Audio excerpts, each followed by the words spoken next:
اعوذ باللہ من الشیطان الرجیم بسم اللہ الرحمن الرحیم الحمد للہ رب العالمین الصلاۃ والسلام علی سید الانبیاء والمرسلین وعلی آلہ واصحابہ اجمعین ثم اما بعد رب اشرح لی صدری ویسر لی امری واحلل عقدۃ من لسانی یفقہوا قولی آمین یا رب العالمین. سورۃ البروج والسماء ذات البروج والیوم الموعود وشاہد ومشہود. یہ سورۃ البروج کی ابتدائی آیات ہیں. سورۃ البروج کا آغاز 4 قسموں سے ہوتا ہے. والسماء قسم ہے آسمان کی، والیوم قسم ہے دن کی، وشاہد قسم ہے گواہ کی، ومشہود قسم ہے جس کی گواہی دی جائے.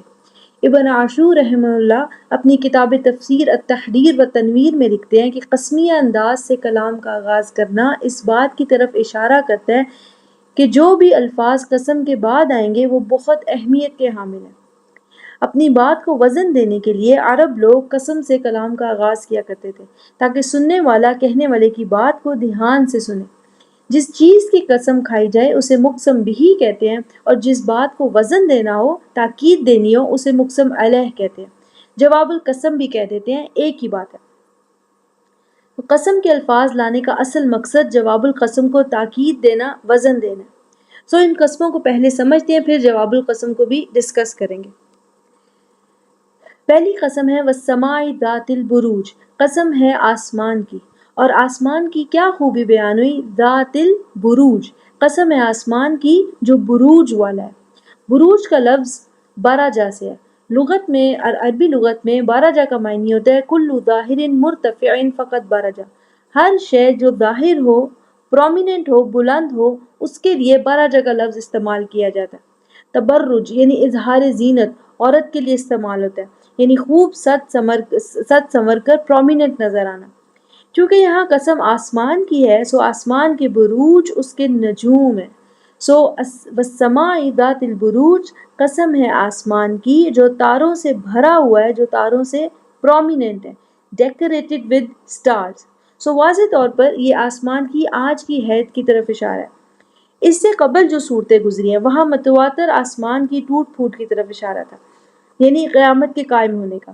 جیسے کہ سورۃ التکویر کا آغاز تھا اذا الشمس کورت، جب سورج اسے لپیٹ دیا جائے گا، واذا النجوم انکدرت، اور جب تارے وہ ماند پڑ جائیں گے، بے نور ہو جائیں گے، یعنی قیامت کے قائم ہونے کا منظر.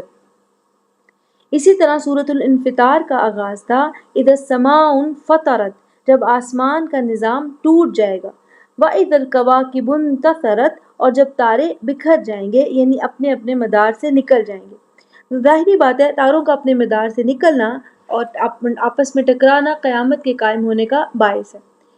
اسی طرح سورۃ الانشقاق جو سورۃ البروج سے قبل ہے، اس کا آغاز تھا اذا السماء انشقت، جب آسمان پھٹے گا. آپ دیکھیں والسماء ذات البروج، قسم ہے آسمان کی، لیکن یہاں پر آسمان اور اس کے نظام کی ٹوٹ پھوٹ کا ذکر نہیں، بلکہ اس کے تاروں کی قسم ہے جو آسمان میں سجے نظر آتے ہیں، جو آپس میں ٹکرا نہیں رہے، اپنے اپنے مدار میں. واضح طور پر یہ قسم آج ثابت، آج کے قائم آسمان کی طرف اشارہ کر رہی ہے. آپ دیکھیں یہ اللہ تعالیٰ کی قوت، اس کی قدرت، اس کی طاقت اور اس کے وسیع علم کی طرف اشارہ ہے. تاروں سے بھرا آسمان جہاں ہر شے قابو میں، سیم لیس نظام کے تحت چل رہی ہے. اصل میں سورۃ البروج کا ٹاپک ایسے ظالمین ہیں جو اپنی قوت کا غلط استعمال کرتے ہیں، اللہ تعالیٰ کے بندوں پر ظلم کرتے ہیں. ان ظالمین کے بارے میں بات کرنے سے پہلے اللہ سبحانہ وتعالیٰ نے اپنی قوت، اپنی قدرت اور طاقت کے اظہار سے کلام کا آغاز فرمایا. پھر آج جو ہمیں آسمان نظر آتا ہے، یہاں ہر شے اپنی حد میں ہے. جیسے قرآن میں اللہ تعالیٰ نے فرمایا کل فی فلک یسبحون، کہ ہر شے اپنے اپنے مدار میں تیر رہی ہے، اپنی حد میں رہتی ہے، آپس میں ٹکراؤ کا باعث نہیں، تباہی کا باعث نہیں. سورت کا آغاز ہے آسمان میں موجود تاروں کی قسم سے جہاں ہر شے اپنی حد میں ہے، اور بات کی جا رہی ہے چھوٹی سی زمین پہ اپنی قوت کا غلط استعمال کرنے والے ظالمین جو اپنی حد کو کراس کر رہے ہیں، جو تباہی اور بربادی کا، ظلم کا باعث ہے. ایک اور بہت ہی خوبصورت پوائنٹ ہے، آسمان میں موجود تاروں کا ذکر قرآن میں 3 طرح سے ہے. ایک یہ کہ یہ آسمان کی زینت ہے. اللہ تعالیٰ نے فرمایا انا زینا السماء دنیا بزینت الکواکب، یقیناً ہم نے آسمان دنیا کو تاروں سے سجایا، ڈیکوریٹ کیا. سو اگر آپ رات کو آسمان پہ تارے دیکھیں یہ بہت ہی اٹریکٹیو اور میسمرائزنگ لگتے ہیں. دوسرا ذکر جو آسمان کے تاروں کا قرآن میں ملتا ہے وہ حفظ ہے، حفاظت. وَحِفْظًا مِّن كُلِّ شَيْطَانٍ مَارِدٍ، اور ان تاروں کو ہر طرح کے نافرمان سرکش شیطان سے حفاظت والا بنایا. یعنی قرآن کے مطابق جب شیاطین آسمان کی بلندیوں پر چڑھنے کی کوشش کرتے ہیں ان کی طرف شہاب ثاقب پھینکے جاتے ہیں. تیسرا کام جو ان تاروں کا قرآن میں ذکر ہوتا ہے وہ ہے ہدایت اہل الارض. یہ اہل زمین کو ان کے رب کی قدرت اور طاقت سمجھاتے ہیں. سو یہ ان گنت ستارے اللہ تعالیٰ کے وسیع علم کی نشاندہی کرتے ہیں. تو تاروں کے 3 کام بیان ہوئے، ایک زینت ڈیکور، پھر دوسرا حفظ حفاظت، اور تیسرا ہدایت اہل الارض زمین پہ بسنے والوں کی ہدایت کا باعث ہونا. یہی 3 کام عباد الرحمن اللہ تعالیٰ کے نیک بندے بھی زمین پر کر رہے ہوتے ہیں. جیسے آسمان پہ چمکتے تارے آسمان کی زینت ہے، عباد الرحمن اللہ تعالیٰ کے نیک بندے زمین کی زینت ہے. اپنے قول اور عمل سے اہل ارض کو یاد دلاتے ہیں کہ زمین پہ اچھائی ابھی ختم نہیں ہوئی. جیسے تارے آسمان کی حفاظت کرتے ہیں، اللہ تعالیٰ کے نیک بندے زمین پہ اس کے دین کے محافظ ہوتے ہیں. جیسے آسمان پہ موجود ان گن تارے اہل زمین کے لیے ہدایت کا باعث ہیں، اسی طرح یہ مومنین بھی اہل ارض کے لیے ہدایت کا باعث ہے. یہ صورت انہی مومنین کی نسل کشی کے بارے میں، انہی مومنین کو ختم کرنے کی کوشش کے بارے میں. اس سے پہلے کی صورتوں میں آپ نے دیکھا کہ حق و باطل کی کشمکش کا ذکر تھا، مگر یہاں یہ کشمکش اپنے عروج پہ ہے. ایک آخری بات جو تاروں کے بارے میں ہے وہ یہ کہ اس صورت میں ذکر ہے ان لوگوں کا جو زمین میں گڑھے کھودتے ہیں اور انہیں آگ سے بھرتے ہیں تاکہ مومنین کو ختم کیا جا سکے. ان کی کچھ میٹرز کی آگ کے مقابل اللہ تعالیٰ نے اپنی آگ کا ذکر کیا جو ہر تارے میں موجود ہے اور اسے روشن بناتی ہے. تو ظالمین کی چھوٹی سی آگ کے مقابل اللہ سبحانہ وتعالیٰ نے اپنی آگ کا ذکر فرمایا وَالسَّمَاءِ ذَاتِ الْبُرُوجِ. اگلی قسم ہے وَالْيَوْمِ الْمَوْعُودِ، قسم ہے اس دن کی جس کا وعدہ ہے، یعنی جو آ کر ہی رہے گا. اس سے مراد یوم القیامہ ہے. یہاں پر وَالْيَوْمِ الْقِيَامَةِ بھی ہو سکتا تھا کہ قسم ہے قیامت کے دن کی، مگر اللہ تعالیٰ نے یہاں قیامت کو یوم الموعود کا نام دیا، وہ دن جس کا وعدہ ہے. یوم الموعود قیامت کا بہت ہی دلچسپ نام ہے. اصل میں آپ دیکھیں کہ جب ہم وعدہ کرتے ہیں تو ہم کبھی بھی 100% شور نہیں ہو سکتے. جیسے لوگ کہتے ہیں اگر زندگی رہی تو پہنچ جاؤں گا. ہم مکمل طور پر صاحب الاختیار نہیں ہیں. اللہ تعالیٰ کا اختیار مطلق ہے، کامل ہے. وہ کسی دن کا وعدہ بھی کر سکتا ہے اور اس کی قسم بھی اٹھا سکتا ہے. جیسے ہے مالک یوم الدین، روز جزا کا مالک. لوگ دن کے وقت کے مالک نہیں ہوتے. کوئی کسی گاڑی کا، گھر کا، چیزوں کا مالک ہو سکتا ہے، مگر دن کا مالک ہونا، وقت کا مالک ہونا، یہ دعویٰ کوئی نہیں کر سکتا. یہ اللہ تعالیٰ کی قوت، اس کی قدرت کے باکمال ہونے کا اظہار ہے. وَالْيَوْمِ الْمَوْعُودِ، قسم ہے وعدہ کیے گئے دن کی. پہلی قسم کی طرح یہ قسم بھی اللہ سبحانہ تعالیٰ کے مطلق اختیار اور لازوال قوت کی طرف اشارہ کرتی ہے. اس کے بعد ہے اگلی قسمیں وشاہدن، قسم ہے گواہ کی، ومشہودن، قسم ہے جس کی گواہی دی جائے. جیسے کورٹ روم میں عدالت میں کھڑا کوئی شخص فلاں کے قاتل ہونے کی گواہی دے رہا ہے. جو شخص گواہی دے رہا ہے وہ شاہد ہے، گواہ ہے، اور قاتل جس کی گواہی دی جائے وہ مشہود ہے. شاہد اور مشہود سے مراد کون ہے؟ یہاں کس کی گواہی دی جا رہی ہے اور کون ہے جو گواہ ہے؟ اس کے بارے میں کئی رائے ہیں. پہلے ان کو سمجھتے ہیں پھر ان کا نتیجہ بھی اخذ کریں گے. بعض کے نزدیک کیونکہ اس صورت کا مضمون اہل علم پہ ظلم اور ان کی نسل کشی ہے، اس لیے شاہد ہے یوم الجمعہ اور مشہود ہیں جمعے کی نماز کے لیے حاضر ہونے والے نمازی. یعنی جمعے کا دن گواہ ہے کہ اللہ تعالیٰ کے نام لیوا کبھی ختم نہیں ہوں گے. جیسے کسی مسجد میں جمعے کی نماز میں خود کش دھماکہ ہو، کئی لوگ شہید ہو جائیں، اگلے جمعے اللہ تعالیٰ کے نام لیوا پھر سے موجود ہوں گے. بعض کے نزدیک شاہد ہے یوم العرفہ، عرفات کا دن، اور میدان عرفات میں موجود حجاج اکرام مشہود ہے. یوم العرفہ شاہد ہے ان لوگوں کا جو اللہ تعالیٰ کی مغفرت، اس کی خوشنودی کے طلبگار ہے. حجاج اکرام سے سجا میدان عرفات گواہ ہے کہ اللہ تعالیٰ کے نام لیوا کبھی ختم نہیں ہوں گے. اسی طرح ایک اور اوپینین ہے شاہد محمد الرسول اللہ صلی اللہ علیہ وآلہ وسلم اور مشہود ہے امت محمد، جیسے کہ اللہ تعالیٰ نے قرآن میں فرمایا یا ایھا النبی انا ارسلناک شاہدا و مبشرا و نذیرا، یا نبی یقیناً ہم نے آپ کو گواہی دینے والا، بشارت اور وارننگ دینے والا بنا کر بھیجا۔ اسی طرح ایک اور رائے یہ بھی ہے کہ آسمان اور زمین شاہد ہے، اور مشہود ہے آسمان اور زمین کے درمیان کی مخلوق، مینلی جن و انس۔ یوم القیامہ شاہد ہے، اسی طرح بعض کہتے ہیں کہ ملائکہ شاہد ہے اور مشہود ہیں جن و انس۔ تو اصل میں ان میں سے کسی رائے کو بھی غلط نہیں کہا جا سکتا، کیونکہ کسی واقعے کے کئی شاہد بھی ہو سکتے ہیں۔ اس کے علاوہ عربی گرامر کے قاعدے کے مطابق شاہد اور مشہود نکرہ ہیں۔ نکرہ کیا ہوتا ہے؟ جیسے ہم اردو میں اسم معرفہ اسم نکرہ پڑھتے ہیں، اسم معرفہ کسی خاص اسم کو کہتے ہیں، جیسے لاہور اسم معرفہ ہے، اسم نکرہ کسی عام اسم کو کہتے ہیں، جیسے شہر۔ اسی طرح قرآن اسم معرفہ ہے، ایک خاص کتاب کا نام ہے، اور اگر کتاب بولا جائے تو یہ اسم نکرہ ہے۔ تو آپ غور کریں تو اسم نکرہ تعداد میں زیادہ ہوتا ہے، جیسے کہ کہا جائے کہ کتاب پڑھنا اچھی بات ہے، یہ دنیا کی کسی بھی کتاب کی بات ہو سکتی ہے، تو تعداد میں زیادہ ہے۔ لیکن اگر کہا جائے قرآن پڑھنا اچھی بات ہے تو صرف ایک ہی خاص کتاب کی بات ہو رہی ہے۔ تو عربی میں کسی اسم کو معرفہ بنانے کے لیے اس کے ساتھ ال لگا دیتے ہیں، جیسے الکتاب کسی خاص کتاب کی بات ہے، اور کتابن اسم نکرہ ہے۔ اسی طرح آپ دیکھیں یہاں پر شاہد اور مشہود ہے، الشاہد اور المشہود نہیں ہے۔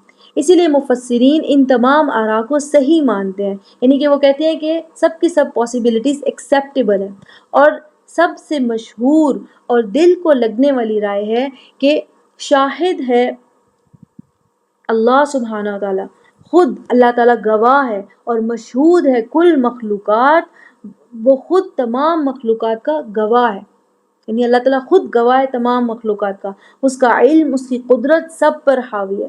اسی صورت میں آگے چل کر ذکر ہوگا واللہ علی کل شیء شہید، اور اللہ تعالیٰ ہر شے پر خود گواہ ہے، یعنی اسے کتاب اعمال دیکھنے کی ضرورت نہیں ہے۔ کتاب اعمال تو انسانوں کے لیے بن رہی ہے، کیونکہ انسان عمل کر کے بھول جاتے ہیں۔ اللہ تعالیٰ شاہد ہے اور مشہود ہے اس کی جمیع المخلوقات، وہ خود اپنی ہر مخلوقات کا علم رکھنے والا ہے۔ تو اگر ان تینوں قسموں کو ملا کر غور کریں تو پہلی قسم والسماء ذات البروج آج کے زمانے کی قسم ہے، جب اس آسمان و زمین کا نظام قائم ہے، ہر شے اپنی حد میں۔ اگلی قسم ہے والیوم الموعود، قیامت کے دن کی قسم۔ آج کا نظام ختم اور اگلی آیت میں انسان قیامت میں پہنچ گیا۔ اور تیسری قسم ہے وشاہد ومشہود، قیامت کا دن جہاں گواہ بھی ہیں اور جن کے بارے میں گواہی دی جائے وہ بھی موجود ہے۔ ایسا دن جہاں گواہ موجود ہوگا اور ظالم کے خلاف گواہی دے گا اور مظلوم کے حق میں گواہی دے گا۔ it's like a transfer from this world to the court room of آخرت، جہاں گواہ بھی ہیں اور جن کے بارے میں گواہی دی جا رہی ہے وہ بھی موجود ہے۔ کم الفاظ میں بہت ہی گہری بات ہے۔ ان قسموں کے بعد اللہ تعالیٰ نے فرمایا قتل اصحاب الاخدود، یہ جواب القسم ہے، اور بعض کے نزدیک آگے چل کر آیت آئے گی ان بطش ربک لشدید، وہ جواب القسم ہے۔ اللہ تعالیٰ نے فرمایا قتل اصحاب الاخدود، ہلاک ہو جائیں خندقوں والے۔ اور قتلہ کا لفظ اصل میں ہلاکت کے معنی میں بھی آتا ہے اور لعنت کے معنی میں بھی آتا ہے، کسی کو کرس کرنے کے لیے۔ اسی لیے کہتے ہیں قتل بمعنی لعنا، یعنی لعنت کیے گئے ہیں اصحاب الاخدود۔ تو اصحاب الاخدود، اب یہ سوال یہ پیدا ہوتا ہے کہ ان کو لعنت کون کر ہے؟ قتل اصل میں فعل ماضی مجہول ہے، پیسو ورب ہے، اس فعل کا فاعل نامعلوم ہوتا ہے، اس لیے اس کی کئی آپشنز ہو سکتی ہیں، جیسے کہ خود اللہ تعالیٰ کی طرف سے لعنت ہے اصحاب الاخدود کے لیے، اس کے فرشتے لعنت بھیجتے ہیں اصحاب الاخدود پر، انسانیت کی لعنت ہے ان انسانوں پر جو اپنے ہی لوگوں پر ظلم کرتے ہیں، آسمان و زمین کی لعنت ہے اصحاب الاخدود پر۔ کئی آپشنز ہو سکتے ہیں۔ الاخدود کہتے ہیں خندق، ڈچز، گھڑے۔ تو اخدود کو عربی میں کہتے ہیں الشق العظیم فی الارض کالخندق، زمین میں بڑا سا گڑھا۔ اصحاب کا لفظ جو ہے وہ صحبت سے ہے، اسی سے صحابی بھی بنتا ہے، یعنی جو رسول اللہ صلی اللہ علیہ وسلم کی صحبت میں رہے۔ یہی لفظ قرآن میں اصحاب الفیل کے طور پر بھی آیا، ہاتھیوں والے. سو اصحاب الاخدود خندقوں والے لوگ. قتل اصحاب الاخدود لعنت کیے گئے خندقوں والے اصحاب الاخدود. اب یہ جو خندق ہے یہ حقیقی بھی ہو سکتی ہے، سچ میں لوگوں کو دفن کرنے کے لیے خندق کھودنا، سچ میں لوگوں کو زندہ جلانے کے لیے خندق کھودنا. اور یہی لفظ خندق کا لفظ گڑھے کا لفظ استعارتاً بھی بولا جاتا ہے فگریٹو سپیچ میں، مجازی گڑھے. جیسے محاورہ ہے کہ جو کسی کے لیے گڑھا کھودتا ہے خود اس میں جا گرتا ہے. تو گڑھا کھودنے کا کیا مطلب ہوتا ہے؟ مشکلات بڑھانا، ایسے رولز لے کر آنا کہ اپنی مرضی چلائی جا سکے، لوگوں کے ایک گروہ کا کسی دوسرے گروہ پر قابض ہونے کی کوشش کرنا، یا پھر حکمران کا عوام میں اپنا خوف پیدا کرنا، اپنی قوت کے بلبوتے پر ظلم کرنا. پہلے ہی دن ایک گروہ دوسرے گروہ کی نسل کشی پر نہیں اترتا، پہلے کئی طرح سے ظلم کیے جاتے ہیں، لوگوں میں اپنا خوف اور اپنا رعب پیدا کیا جاتا ہے. جب یہ صورت نازل ہوئی مکہ میں مسلمانوں کی نسل کشی نہیں کی جا رہی تھی، بلکہ طاقت کے بلبوتے پر مشرکین مسلمانوں پہ قابو پانے کی کوشش کر رہے تھے. حقیقی نہیں بلکہ مجازی خندقیں کھودی جا رہی تھی. چاہتے یہ تھے کہ کسی طرح ان کا نظام نہ ٹوٹنے پائے، یعنی ایک خدا کا کانسیپٹ اگر پھیل جاتا اور کعبہ سے تمام بت ہٹ جاتے تو ان کے روزگار اور تجارت کا بڑا ذریعہ ختم ہو جاتا. سو بعض صحابہ کو فزیکلی ٹارچر کیا گیا، بعض کو مینٹلی ٹارچر کیا گیا. سو خندقوں کا مقصد قوت اور طاقت کے ذریعے اپنے مفادات کی خاطر لوگوں پر قابض ہونا ہوتا ہے. مکہ میں جیسے حضرت بلال رضی اللہ تعالیٰ عنہ پر ظلم ہوا، حضرت خباب بن الارت آل یاسر کو ظلم کا نشانہ بنایا گیا، معصب بن عمیر رضی اللہ تعالیٰ عنہ کے جذبہ ایمان کو توڑنے کی کوشش کی گئی. سو حقیقی خندقیں سچ مچ میں ختم کرنے کے لیے، جان سے ختم کرنے کے لیے، اور مجازی خندقیں مشکلات بڑھا کر اپنی منمانی کروانے کے لیے کھودی جاتی ہیں. خندقوں کا ایک اور مقصد بھی ہوتا ہے. بعض مرتبہ یہ آگ سے بھری خندقیں کچھ لوگوں کو سزا دینے کے لیے اور دوسروں کو پیغام دینے کے لیے ہوتی ہیں، دوسروں کو ڈرانے کے لیے. یعنی جن کو جان سے مارا گیا ان کا انجام دیکھ کر باقی لوگ خوف کھائیں اور ہمارے سامنے کھڑے ہونے کی جرت نہ کریں. خندقوں کا ایک یہ مطلب بھی ہے، یعنی کسی کو مثالی سزا دینا، ایگزامپلری پنشمنٹ، تاکہ دوسرے عبرت حاصل کریں. اس کی بہت اچھی مثال ہے ابراہیم علیہ السلام کی زندگی میں، کہ جب ان کی قوم ان کو ختم کرنا چاہتی تھی تو ایک شخص کو وہ بآسانی مار سکتے تھے. اگر جلانا ہی تھا تو کسی درخت سے باندھ کر آگ بھی لگا سکتے تھے، لیکن انہوں نے فیصلہ کیا کہ وہ آگ کا ایک بہت بڑا الاؤ جلائیں گے. مقصد صرف ایک شخص کو ختم کرنا نہیں تھا، مقصد تھا کہ اس شخص کو ایسی عبرتناک سزا دی جائے کہ آئندہ آنے والی نسلیں، خاص کر اس جیسے نوجوان، ہمارے باطل خداؤں کے سامنے کھڑے ہونے سے ڈریں. بت پرستی کا نظام، یہ پیری مریدی کا نظام ختم نہ ہو سکے. سو ان حقیقی اور مجازی خندقوں کا مقصد کیا ہوتا ہے؟ اپنی طاقت کا اظہار، ایک جماعت کا دوسری جماعت پر ظلم کرنا، تشدد کے ذریعے قابو پانے کی کوشش کرنا. یہ ظلم اور قوت کا اظہار ہی تھا جو مکہ المکرمہ میں ہو رہا تھا جب یہ صورت نازل ہوئی. اور ظلم اور قوت کا بے جا استعمال یہ ان واقعات میں جو اس صورت کے ساتھ جوڑے جاتے ہیں، یہ جیسے یمن کے بادشاہ ذوالنواس کا واقعہ کہ کیسے اس نے کئی لوگوں کو زندہ جلوا دیا، یا رومی جرنیل بخت نصر کے کیے گئے مظالم. اور ظلم اور قوت کا استعمال یہ ہے جو کچھ آج مسلمانوں کے خلاف ہو رہا ہے. اسی لیے آپ نوٹ کریں کہ پہلی 3 آیات میں جو قسمیں ہیں ان میں اللہ سبحانہ تعالیٰ کی قوت کا اظہار بہت زیادہ ہے. ظالمین کی قوت کے خلاف اللہ تعالیٰ نے اپنی قوت کے ذکر سے اس صورت کا آغاز فرمایا، اور اس کے بعد جواب القسم میں فرمایا قتل اصحاب الاخدود، لعنت کیے گئے خندقوں والے، الناری ذات الوقود، ایسی آگ جو ایندھن والی ہے. نار کا لفظ اخدود کا بدل ہے، یعنی اخدود سے ریلیٹڈ ہے، آپ کہہ لیں اسے عربی میں بدل بعد کہتے ہیں، یعنی بعض خندقیں ایسی جس میں آگ بھی ہو. الوقود ایندھن کو کہتے ہیں. وقود یعنی النار مشتعلہ بھی، ایسی شے جس سے آگ مزید مشتعل ہو، مزید بھڑکتی چلی جائے. جیسے آگ کے گھڑے میں جگہ جگہ بارودی مواد رکھا، اسے وقود کہیں گے. کیوں؟ کیونکہ اس کی وجہ سے، اس بارودی مواد کی وجہ سے آگ بجھنے نہیں پائے گی.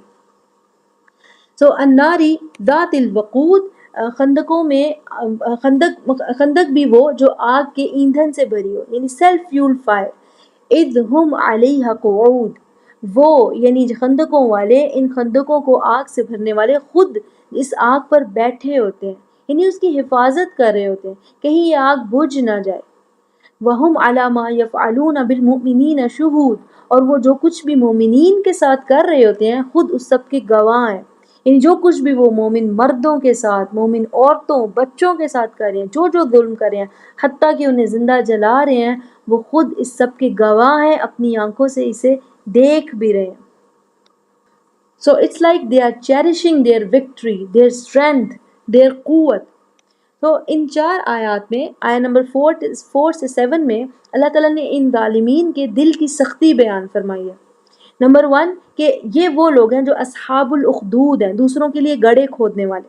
نمبر 2 الناری، ان گڑھوں کو آگ سے بھرنے والے۔ عموماً انسانی فطرت اس حد تک نہیں گرتی، یہ ان کی دل کی سختی کا اظہار ہے۔